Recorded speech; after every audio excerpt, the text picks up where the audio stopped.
হয় দিন চমুচাপি অহাৰ লগে লগে ইতিমধ্যে প্ৰতিটো ৰাজনৈতিক দলে নিজৰ নিজৰ সাংগঠনিক শক্তি বৃদ্ধি কৰাৰ উপৰিও যি তেওঁলোকৰ ৰাজনৈতিক তৎপৰতা সেই তৎপৰতা বৃদ্ধি কৰা পৰিলক্ষিত হৈছে আৰু আজিৰ দিনটোত বৰপেটা লোকসভাৰ যি আচলতে সমষ্টিভিত্তিক অগপ দলটোৰ বৰ্ধিত কেন্দ্ৰীয় কাৰ্যনিৰ্বাহক সভা ইতিমধ্যে তেওঁলোকৰ অনুষ্ঠিত হৈছে আৰু এই সভাত দেখিবলৈ পোৱা গৈছে কেতবোৰ গুৰুত্বপূৰ্ণ বিষয়ত আলোচনা হোৱাৰ সমানে যি আগন্তুক তেওঁলোকৰ যি সভা অনুষ্ঠিত হ'ব সেই সভা সন্দৰ্ভত তেওঁলোকে ইয়াত পৰ্যালোচনা কৰা পৰিলক্ষিত হৈছে আৰু এইখিনি মুহূৰ্তত আমাৰ লগত উপস্থিত আছে বৰপেটা লোকসভা সমষ্টিৰ প্ৰাৰ্থিত্ব প্ৰত্যাশী ৰঞ্জিত ডেকা ডাঙৰীয়া অকণমান আপোনাৰ লগত কথা পাতিব বিচাৰিম যিহেতু সাংগঠনিক তৎপৰতা বৃদ্ধিৰ বাবে যথেষ্টখিনি আপোনালোকে গুৰুত্ব দিয়া পৰিলক্ষিত হৈছে আজি কি ধৰণৰ আলোচনা হ'ল গোটেই কথাখিনি আজি মূলতঃ অহা 8 জানুৱাৰী তাৰিখে নলবাৰীত আমাৰ বুথ সন্মিলন হ'ব সেই বুথ সন্মিলনৰ প্ৰস্তুতি সম্পৰ্কে আলোচনা হৈছে অসম গণ পৰিষদৰ নেতৃত্বত সন্মানীয় ফণীভূষণ চৌধুৰী আমাৰ বৰপেটা লোকসভাৰ আহ্বায়ক আৰু তেখেতৰ আহ্বানক্ৰমে আজি সভা আহ্বান কৰা হৈছিল আৰু সভাত বিভিন্ন ধৰণৰ আলোচনা হৈছে কেনেকৈ আমি বুথ সন্মিলন সফল কৰিব পাৰোঁ সেই সম্পৰ্কে আলোচিত হৈছে ইতিমধ্যে চৰ্চা চলিছে যে বৰপেটাটো ইতিমধ্যে অগপ দলক এৰি দিব বুলি এটা চৰ্চা চলিছে আৰু সেই তাকে লৈ যথেষ্টখিনি আপোনালোকে আশাবাদী হৈছে আৰু সেই সন্দৰ্ভত ইতিমধ্যে আপোনালোকে প্ৰতিটো প্ৰান্ততে সভা অনুষ্ঠিত কৰিছে আজিৰ সভাখনত আৰু কি সিদ্ধান্ত লোৱা হ'ব আৰু 8 তাৰিখৰ মিটিংখনত কিমান লোক সমাগম অতি কম 12,000 লোক সমবেত হ'ব বুলি আমি বিশ্বাস কৰিছোঁ আৰু 12,000তকৈ অধিক লোক সমবেত হ'ব বুলি আমি আশা কৰোঁ লোক মানে আচলতে আমাৰ বুথ সমিতিৰ পৰা কৰ্মীসকল আহিব এইটো বুথ সন্মিলনহে হ'ব গতিকে আমি ইয়াত অতি কম 12,000 কৰ্মীক সমবেত কৰাৰ সিদ্ধান্ত লৈছোঁ যেহেতু সমষ্টি পুনৰ নিৰ্ধাৰণৰ পিছত বৰপেটা লোকসভা সমষ্টিটোৰ যি পৰিসৰ সেই পৰিসৰটো যথেষ্টখিনি সাল সলনি হ'ল সীমা সাল সলনি হ'ল গতিকে সমষ্টি পুনৰ নিৰ্ধাৰণে বৰপেটা লোকসভা সমষ্টিটোত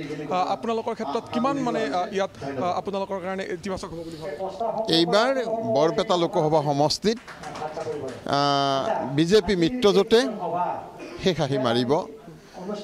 অগপ বা বিজেপি যিয়েই টিকট নাপাওক ইয়াত শেষ আহি মাৰিব আৰু আমি পৰম বিশ্বাসী যে অগপই চিটটো পাব আৰু যেহেতু ইয়াত ইতিমধ্যে কাৰ্যনিৰ্বাহক সভাৰ সমানে সমানে বিভিন্ন ইয়াত কেইবাগৰাকীও নেতাকৰ্মী ইয়াত উপস্থিত থকা পৰিলক্ষিত হৈছে যদি সম্ভৱ হয় আমি বঙাইগাঁৱৰ বিধায়ক ফণীভূষণ চৌধুৰীক আমি দেখিবলৈ পাইছিলোঁ যদি সম্ভৱ হয় আমি তেখেতৰ লগতো কিছু কথা পাতিম কিন্তু এইখিনি মুহূৰ্তত যিহেতু ইয়াত যি সভা অনুষ্ঠিত হৈছে সেই সভা সম্বোধন কৰি এইখিনি মুহূৰ্তত সভা ইয়াত সামৰণি মাৰিবলৈ ওলাইছে আৰু এই সভাৰ পিছতে আচলতে যিহেতু 8 জানুৱাৰীত যি নলবাৰীত অনুষ্ঠিত হ'বলগীয়া যি তেওঁলোকৰ সভা জনসভা সেই জনসভা সন্দৰ্ভত আজি আলোচনা ইয়াত হ'ল আৰু সেই আলোচনা মৰ্মে নলবাৰীতেই ইয়াৰ পৰৱৰ্তী যি সভা সেই সভা অনুষ্ঠিত হ'ব বুলি কোৱা হৈছে মই যদি আৰু একাংশ ইয়াত নেতাকৰ্মী আছে তেওঁলোকৰ লগত অকণমান কথা পাতিম অকণমান আপোনাৰ ওচৰলৈ আহিছোঁ যিহেতু আজি এই বৰ্ধিত কাৰ্যনিৰ্বাহক সভাই এটা নতুন মাত্ৰা দিব পৰৱৰ্তী যিখন ইয়াত জনসভা হ'ব সেইখন নলবাৰীত হ'ব বুলি কোৱা হৈছে কিমান আশাবাদী আপোনালোকে আমি 100% আশাবাদী কাৰণ আমি জানে বিজেপি মিত্ৰযোগী নেতৃত্বত এখন সবল চৰকাৰ বৰ্তমান চলি আছে আৰু মোদীৰ নেতৃত্বত যিখন চৰকাৰৰ ৰাইজে আস্থা প্ৰদান কৰিছে তাত আমি আশাবাদী আৰু বিজেপি বুলিয়ে নহয় আমি নিজেও শক্তিশালী এতিয়া অগপ নিজেও শক্তিশালী আৰু আমাৰ দৃঢ় বিশ্বাস যে ৰাইজে আমাক আশা দিছে আৰু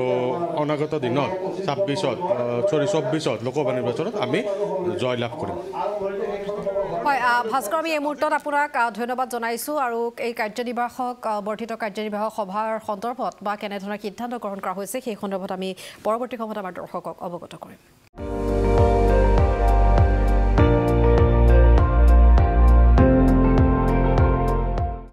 আপুনি চাই আছে ND24 সৰ্বশ্ৰেষ্ঠ নহয় সৰ্বোত্তমৰ দৌৰত